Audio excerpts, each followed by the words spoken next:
தமிழ் கற்போம் சேனல் பார்வையாளர்கள் அனைவருக்கும் வணக்கம். நம்ம பதில் என்ன பார்க்க போகிறோம்னு பார்த்தீங்கன்னா, 8 தொகை நூல்கள் ஒன்றான புறநானூற்றில் பாடல் ஒன்று. 8 தொகை நூல் இதெல்லாம் நன்னற்றினை, நல்ல குறுந்தொகை, ஐங்குறுநூறு, ஒத்த பதிற்று 10, ஓங்கு வரிபாடல், கற்றறிந்தார் ஏத்துங்களி, இத்திரத்தோட அகம்புறம் என 8 தொகை நூல் இல்லையா. இதில் புறநானூற்றில் ஒரு பாடல் தான் நாம் பார்க்க இருக்கின்றோம். பாடியவர் யார் அப்படின்னு பார்த்தீங்கன்னா காவற்பெண்டு.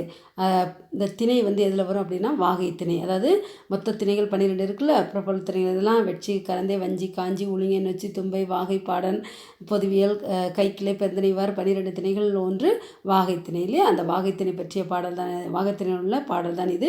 துறை எது அப்படின்னு பார்த்தீங்கன்னா வாகை திணையில் வரக்கூடிய ஒரு துறை. என்ன துறைன்னா ஏரான் முல்லை இல்லையா.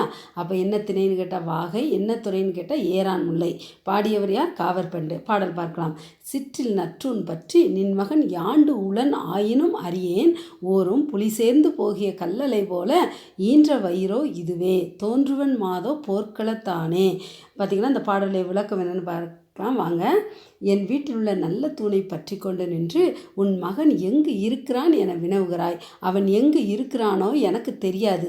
புலி வெளியேறியுள்ள கல்லு குகை போல அவனை பெற்றெடுத்த வயிறுதான் இது.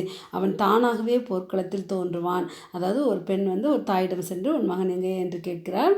அதற்கு அந்த தாயானவள், அதாவது குகையில் புலி தங்கியிருக்கு இல்லையா, அது வெளியே போனால் அந்த குகை இருக்குள்ள அதையே தன்னுடைய வயிற்றுக்கு ஒப்பிட்டு இந்த தாயானவள் கூறுகிறது போன்று இந்த பாடல் உள்ளது.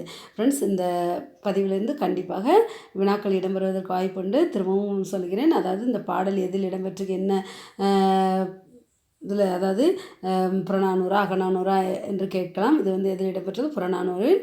பாடியவர் யார் அப்படின்னு கேட்கலாம். காவற்பெண்டு. திணை வாகை திணை, துறை ஏரான்முல்லை. ஃப்ரெண்ட்ஸ், இந்த பதிவு உங்களுக்கு பயனுள்ளதாக இருந்தால் லைக் பண்ணுங்கள், ஷேர் பண்ணுங்கள், கமெண்ட் பண்ணுங்கள். இது வரைக்கும் தமிழ் கற்போம் சேனலை சப்ஸ்கிரைப் பண்ணலைன்னா சப்ஸ்கிரைப் பண்ணுங்கள். நன்றி, வணக்கம். அடுத்த பதிவில் சந்திக்கலாம்.